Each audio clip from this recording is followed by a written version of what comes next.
So you've got an idea for a tabletop role-playing game, but how do you actually make it playable and publishable if you want to get it out there to the masses?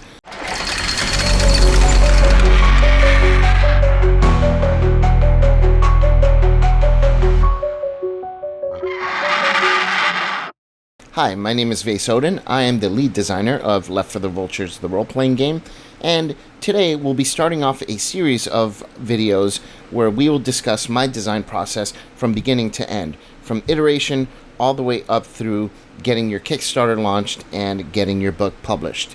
In this series, we're going to be talking about how to get manufacturers, how to advertise, how to run a Kickstarter, and everything else in between so that you have all the information that you need in order to publish your tabletop role-playing game. Today we're going to start at the beginning. You have an idea for a tabletop role-playing game, so how do you start getting it all together? Today we're going to start from the very beginning. You have an idea for a tabletop role-playing game, but how do you actually put it all together? My recommendation and what I do, I always start with a word processor. So something like Microsoft Word or Google Docs. You can use Google Docs for free. Microsoft Word also has a free version. Both are very good, and the reason I start with a word processor, it's much easier to edit. It's flexible, it's quick. It's much easier than putting out your document in layout and directly editing from there. And we'll get more into that in just a moment. In addition to a word processor, when I'm first starting out with making a supplement or a game, I always have an outline ready. The outline helps you keep kind of things in order, and it's really important because it helps you organize your mechanics, your lore, and the structure without worrying about the polish later on. And the most important thing to remember when you're in this stage is that you're going to be making a lot of changes. This is very normal, and it's part of game design. In fact, game design is all about rewriting. So what I do is when I'm first starting to get an idea together, I do a brain dump. I'll just put everything into one big document, and then I'll start kind of taking pieces out and making an outline out of it. And then from that outline, I'll start kind of refining it into that Word document. That is my workflow. It doesn't have to be yours, but it works for me. Now, once the text is drafted, think about how it's going to look on the page. This is now the stage where you're starting to get your outline prepared. So after you've finished the most of the writing on your word processor, you're ready for layout. You'll still be doing a little bit of editing once you get to the layout phase, but if you have most of your document done and you think you're ready, you can go ahead and move that over to the layout program. I use InDesign, Adobe InDesign. There are a few others that some people use, but I find InDesign to be the most robust, even though it's a little bit expensive. It has all the features that I need in order to design a tabletop role-playing game. Layout matters tremendously. You can have the best tabletop game in the world, but if it's just words on a page in a Word document, nobody's going to read it. I can guarantee you that. It needs to be visually appealing in order to attract people and make them want to keep reading.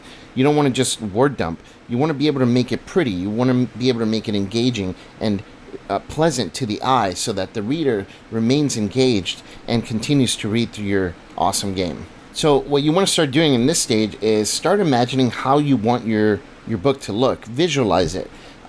Think about colors, think about, where things are going to be laid out, where images are going to go, that kind of stuff. It doesn't have to be 100% on paper right now, but you have to start getting an idea at this point. And in order to do so, I highly recommend you take a few branding courses or maybe look up some ideas for branding on YouTube. Branding is very important. There has to be kind of a flow and synergy to everything in your documents. I'm going to show some examples on the screen for some of the things that I've done. For example, in Hara Ishizu Landing, it's an adventure that I made for 5th edition Dungeons & Dragons. It's divided into 3 books. And the way the themes work, the first book has to do with a criminal organization named the Arachnids. So I figure red and black would be a good color palette in order to enhance this theme. So everything in this first portion of the campaign is red and black. If you look at the font, it's also got very sharp edges like fangs. A lot of the letters end in sharp edges. And this is all intentional because I wanted things to kind of feel cohesive. I added a few little spider images in between some of the pages just so that it really sells the theme and kind of puts it all together. In book 2, the players go to the New World, and in the New World, it's a very undiscovered country, basically. It's just jungle. The PCs arrive, and it's a big mystery. So you'll notice the fonts are very, jungle-like. They're the fonts are not finished. They look like they're old and, almost woodsy. The colors are green. The palette is greens and browns. So this kind of all puts it all together.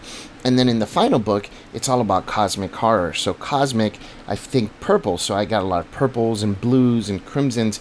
And the fonts themselves are a lot more like tangly, like almost like tentacly. You'll notice a lot of the letters kind of twist and twirl. So everything has cohesion. And this is what I mean by branding. Things need to kind of fit together in a way so that the brain kind of can absorb that and say, oh yeah, this all makes sense. If things seem to clash, your brain or your reader's brain is going to scramble there and something's not going to feel right.